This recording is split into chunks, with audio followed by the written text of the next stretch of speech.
Bonjour et bienvenue dans ce tutoriel.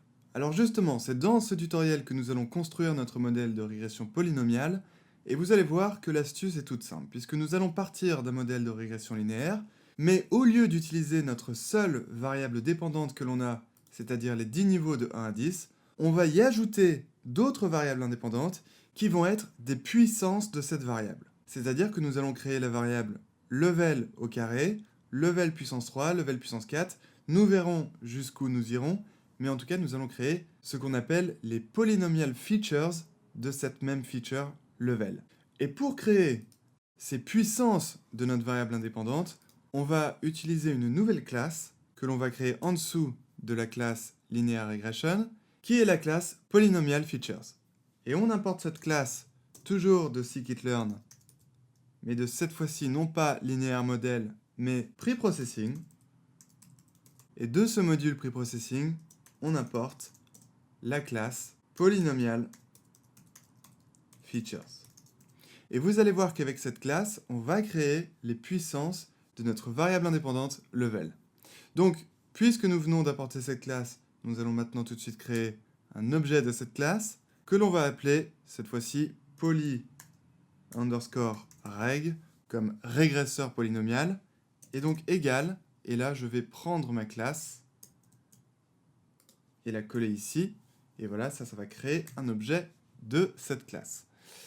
Maintenant, on va se mettre ici et appuyer sur commande ou contrôle plus I pour regarder les informations de cette classe polynomial feature, c'est toujours bien de faire ça, et regardons les informations liées aux paramètres. Il y a un paramètre qui nous intéresse particulièrement ici, c'est le premier, degree, qui va en effet déterminer le nombre de puissances de la variable indépendante que l'on veut créer. Donc par exemple, si on utilise la valeur par défaut ici 2, cela va créer des puissances jusqu'à la puissance 2, et donc cela va créer une nouvelle variable indépendante, qui va être level au carré, c'est-à-dire nos niveaux au carré. Et donc ça va créer juste une nouvelle colonne. Et d'ailleurs, on va commencer par ça, et ensuite essayer d'autres degrés. Donc on va essayer aussi le degré 3, ce qui va créer level au carré et level puissance 3, et on verra si notre courbe polynomiale se fit mieux à nos points d'observation. Donc commençons de toute façon avec degré égale 2. Donc j'entre ici le paramètre degree égale 2, et voilà, mon objet est prêt. Et maintenant, nous allons utiliser cet objet sur notre variable indépendante x, puisque évidemment c'est x que l'on veut transformer, donc c'est à x que l'on doit lier cet objet polyreg, et donc tout de suite ce que nous allons faire, c'est prendre notre objet polyreg et utiliser la méthode fit. Alors on pourrait utiliser la méthode fit pour simplement lier notre objet polyreg à x, mais nous allons directement utiliser la méthode fit_transform pour d'une part lier notre objet polyreg à x, mais aussi transformer x. Donc dans fit_transform, je vais bien sûr entrer x, et voilà. Et alors qu'est-ce que ça va faire?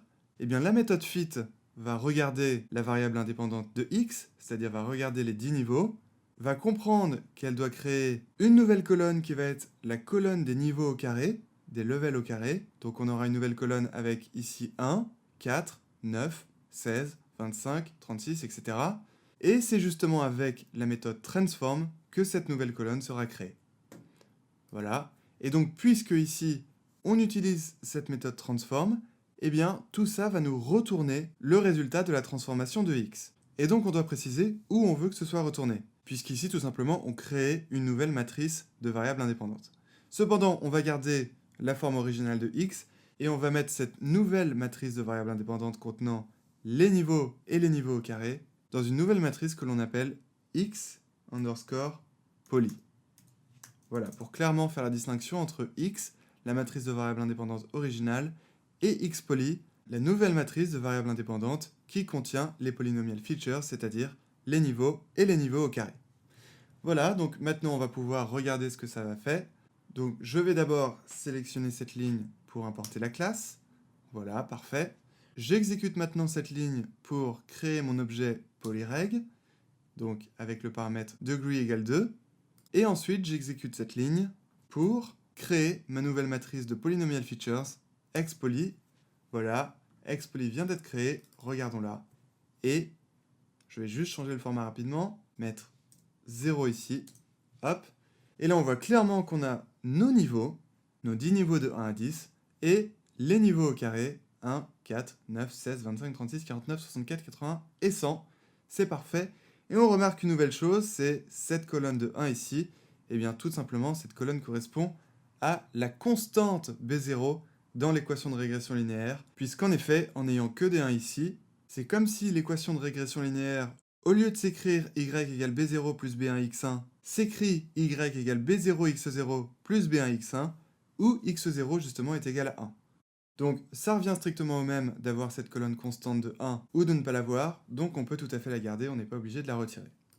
Voilà, et maintenant, puisqu'on a notre nouvelle matrice de variables indépendantes, mais contenant cette fois-ci les polynomial features, on va pouvoir utiliser notre régresseur et l'allier à cette nouvelle matrice xpoly, ce qui va créer un modèle de régression linéaire, mais avec les polynomial features, c'est-à-dire nos niveaux au carré, ce qui va créer au final un modèle non linéaire. On le verra très bien lorsqu'on visualisera les résultats, que effectivement la courbe du modèle ne sera plus une droite, mais bien une courbe polynomiale. Donc, ce qu'on va faire maintenant, c'est recréer notre régresseur, et après, on va devoir le fitter, c'est-à-dire le lier non pas à x, mais bien sûr à x poly. Et c'est comme ça que ça va créer notre modèle de régression linéaire avec les polynomial features, c'est-à-dire notre modèle de régression polynomiale. Donc, on n'a plus qu'à sélectionner cette ligne et exécuter, et voilà, on a notre nouveau modèle de régression polynomiale. Donc maintenant que le modèle est construit, nous allons visualiser les résultats, et c'est exactement ce que nous ferons dans le prochain tutoriel. En attendant, bon machine learning!